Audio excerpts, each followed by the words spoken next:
teman-teman, apa kabar semuanya? Masih sehat semua ya. Semoga aja kita semua masih sehat ya. Semua di kondisi saat ini kita tetap optimis. Kita pasti bisa melalui semua ini. Oke. Gak usah panjang lebar. Saya akan meneruskan pembahasan kemarin yang dimana hilangnya esensi barista. Di part 1 sudah saya jelaskan. Mungkin nanti teman-teman yang belum menyaksikan penjelasan yang pertama, silakan buka video saya yang sebelumnya, esensi barista part 1. Dan sekarang kita masuk ke part kedua. Terakhir adalah self service atau konsep kedai dengan self service itu membunuh esensi dari barista. Oke, saya ingatkan lagi adalah barista adalah bukan hanya sekedar peracik kopi atau penyaji kopi atau pembuat kopi atau tukang kopi. Barista adalah mediator antara petani, roastery kepada konsumen yang meminum kopi. Barista harus mampu menjelaskan kopi ini dari mana, dari A, B, C, di profil roastingannya seperti apa, rasanya cenderung seperti apa. Barista harus mampu menceritakan itu semua. Nah, kalau barista tidak mampu, seperti saya bilang kemarin, belajar lagi. Jangan ngaku-ngaku barista atau keren-kerenan foto di balik bar, foto tentang kopi terus keren gitu, malu-maluin. Oke. Nah, kalau konsep self service itu sangat kecil kemungkinan adanya percakapan antara konsumen dengan barista tentang informasi tentang kopi-kopi yang disajikan. Biasanya ini terjadi di kedai-kedai atau coffee shop yang mengusung konsep kopi susu. Ya, saya maaf kalau barista kopi susu ya nantilah kita bahas lagi. Barista kopi susu itu barista beneran atau enggak, atau baristaan kita juga. Saya juga nggak bisa ngomong lah. Itu tren saat ini ya. Masa saya datang ke kedai coffee shop kopi susu, terus saya tanya berapa mas, terus espressonya berapa mili, atau gula cairnya berapa. Itu pembahasannya beda ya. Saya angkat tangan masalah itu. Saya tidak bisa bicara apakah itu barista atau tukang memompa kah sirup. Saya nggak bisa bicara itu ya. Silakan teman-teman sendiri yang menerjemahkan itu.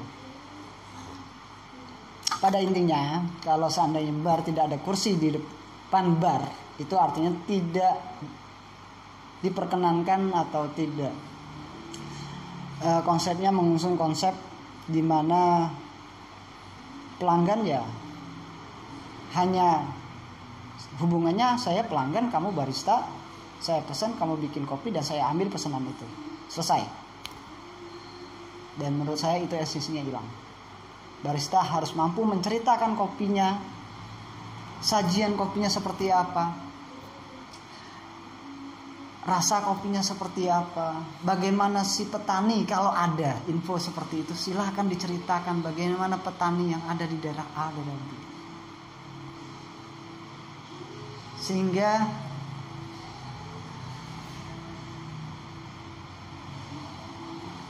si pelanggan tahu apa yang dia minum dan kopi apa yang akan mencampuri darah dia.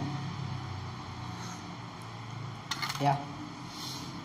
Ini, dan konsumen harus cerdas. Konsumen juga harus cerdas. Ini hak konsumen. Ada hak perlindungan konsumen. Konsumen harus cerdas. Konsumen harus bertanya, karena itu menyangkut bagaimana kopi ini akan masuk ke dalam tubuh Anda dan itu akan bercampur dengan darah Anda, daging Anda yang akan ada di dalam diri Anda sendiri. Ya. Konsumen harus cerdas. Lalu teman saya bertanya, loh, kalau saya bertanya seperti itu mas, nanti saya dikira pendekar. Nah ini, pendekar kopi. Hanya barista-barista goblok yang takut sama pendekar kopi. Oke? Pendekar kopi bukan untuk dihindari.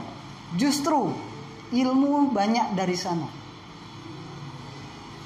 Ilmu dan kita bisa belajar dengan siapapun, terlepas itu dia tahu kopi atau tidak tahu kopi. Selagi apa yang dia bilang itu benar dan itu baik, serap. Jadi pendekar kopi bukan untuk dihindari, justru itu menolong kita untuk mendidik diri kita jauh lebih baik lagi sebagai barista. Oke, ya. Mungkin ini agak panjang lebar ya, nggak apa-apa ya. Biar kita selesaikan part ini, nanti kita lanjut ke video berikutnya dengan tema yang berbeda pula. Saya ingin selesaikan ini biar nggak ada hutang. Malas saya udah hutang terus. Sing. Jadi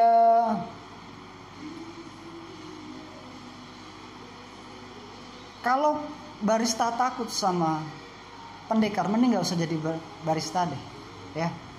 Beda loh ya. Kalau yang namanya pendekar, ingat, kalau yang namanya pendekar kopi, konsumen datang ke depan bar, duduk di depan bar, dia akan bilang seperti ini, mas tolong saya seduhin gayo, gramnya sekian, airnya sekian, suhunya sekian, waktunya sekian. Itu namanya pendekar. Kalau orang yang bilang seperti itu perlu dikerjain. Sah. Saya mendukung Anda mengerjain konsumennya. Sah itu. Kalau seandainya si konsumen bilang seperti itu. Beda loh ya, kalau seandainya konsumen bilangnya seperti ini, mas ini kopi dari mana, di roastingnya kapan, atau level roastingnya, profil roastingnya seperti apa, rasanya cenderung kemana. Beda. Kalau pertanyaan seperti itu, si konsumen ada rasa ingin tahu, ingin belajar. Mari kita berbagi, mari kita belajar bersama.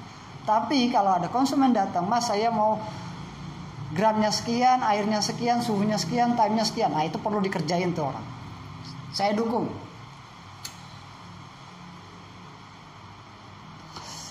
Itu namanya pendekar. Ya, jadi harus bisa, si barista harus bisa membedakan antara pendekar atau orang ingin tahu.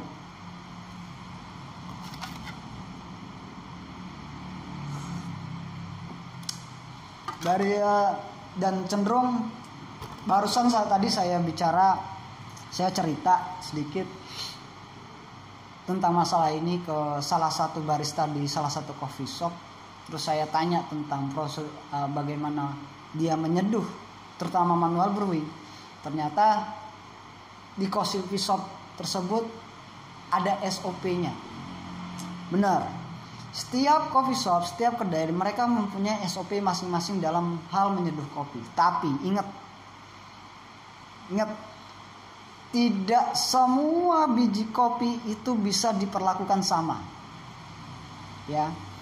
Tidak semua biji kopi diperlakukan sama, apalagi level roastingnya berbeda. Yang satu pakai light roast, yang satu pakai medium. Nah, mampus saja kalau SOP-nya disamain. Terus dihina-hina si roastery. Itu kedai bisa kita amuk bareng-bareng kalau kayak gitu caranya. Ya, jadi saat ini saya cukup prihatin di mana konsep-konsep kedai-kedai atau coffee shop sesuai apa yang masuk ke telinga saya, yang datang kepada saya, apalagi seorang konsumen bisa berani bertanya, kenapa kedai saat ini kedai kekinian itu tidak menyediakan kursi di depan bar. Itu jujur saja saya cukup miris dan prihatin. selama ini kami dan teman-teman, saya dan teman-teman juga selalu intens mengenalkan kopi. Banyak teman-teman di Jogja, oke roastery di Jogja, oke mereka terus mempublikasikan tentang single origin dengan metode A, metode B, dan saya bangga sama mereka untuk mengenalkan itu. Tapi sayang, begitu sampai ke coffee shop, sampai kedai, informasi itu tidak sampai ke konsumen. Dan ini bisa disebut pembohongan oleh si owner kopi. Salah, owner kedai, owner kopi, owner kedai. Dan sebagai konsumen harus cerdas, harus tanya. Kalau perlu, kedai kopi susu juga ditanya ya. Itu berapa pam gitu ya. Sirupnya berapa pam. Kopinya pakai house blend apa, rasa house blendnya seperti apa. Mungkin bisa. Boleh, silakan. Dan itu adalah hal wajar. Apalagi nanti kalau si barista memberikan gula cairnya berlebihan atau tidak sesuai selera kita, itu kan bahaya. Ingat, yang meninggal dunia karena corona itu sebenarnya paling banyak akibat efek dari penyakit turunan. Boleh dicek, boleh di-googling. Penyakit turunan yang paling banyak menyertai yang meninggal di saat pandemi corona ini adalah, ingat, diabetes, penyakit gula. Dan sorry ya, monggo, apakah kopi susunya itu pakai gula yang baik atau gula cair yang kurang baik, itu saya kurang tahu, itu masing-masing kedai. Tapi satu hal, saya yang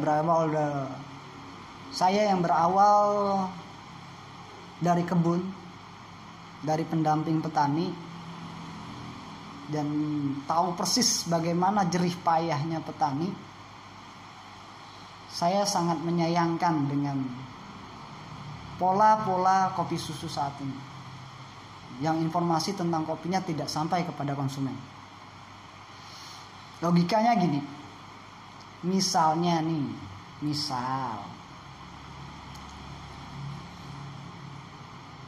kalau kopinya saya ganti kopi saset, kopi hitam yang kalau ada tuh salah satu merek kopi yang apalagi sekarang tuh lagi viral tuh yang dalgona itu.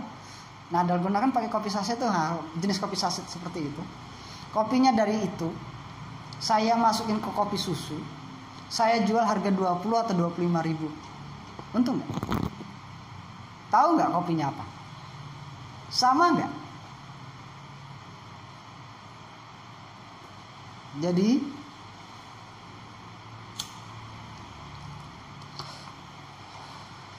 sebenarnya petani itu sudah berjuang sangat keras mereka berjuang untuk menghasilkan kopi terbaik dengan rasa terbaik. Tapi sayang, begitu sampai coffee shop, dicampur A, campur B, campur C, sehingga kopi, esensi kopinya hilang.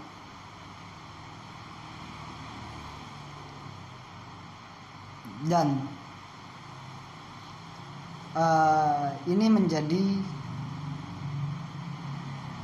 tantangan. Jadi ini saya harap teman-teman yang bermain, silahkan, halal kok, sah kok bermain kopi susu, silahkan, monggo, nggak ada masalah. Cuman catatan, kalau Anda mengambil kopinya dari petani, tolong jangan minta macam-macam proses macam-macam. Paham?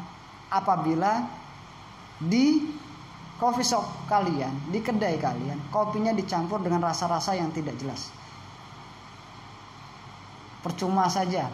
Kopi harus difermentasi sekian jam, harus dijemur sekian hari, harus di sinar matahari dari jam sekian sampai jam sekian. Bukan gampang itu. Apalagi datangin kopi dari gunung turun ke bawah ngangkut karung, itu bukan hal gampang. Terus sampai di kedai dicampur, wah rasa hazelnut. Mana ada petani bisa menciptakan rasa hazelnut?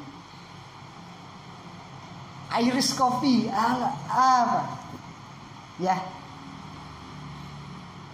Saya harap teman-teman bisa jujur. Bisa jujur, tetap dukung kopi lokal, apalagi di tengah pandemi corona ini. Kita harus saling bantu, harus saling support. Ini semuanya lagi kondisinya lagi susah. Tidak di petani, tidak di kedai, tidak di... Ya ini semuanya lagi susah. Bukan hanya sekedar ojol yang susah, tapi semuanya susah. Jadi satu-satunya cara adalah kita harus saling support. Gunakan kopi lokal. Kopi lokal kita enak kok. Aku pikir dengan harga yang kalian tawarkan dan dengan harga petani yang jual, aku pikir masih masuk kok. Nggak usah sok-sokan kopi Indonesia itu mahal, atau kopi Indonesia itu lebih mahal dari kopi Vietnam, lebih mahal dari kopi Brazil. Ya itu hanya karena kebutuhan cuan kalian aja, hanya kebutuhan kantong kalian, tapi kalian tidak jujur sama konsumen kalian sendiri. Mari jujur. Ya, kita jujur.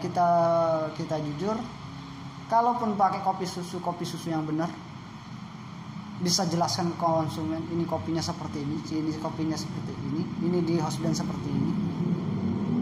Kasih informasi yang baik kepada konsumen, sehingga konsumen pun nyaman untuk meminum kopinya.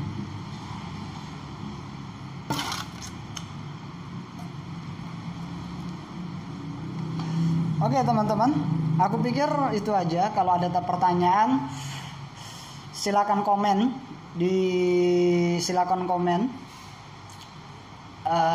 video ini. Ada kritik atau menghujat saya juga boleh, silahkan.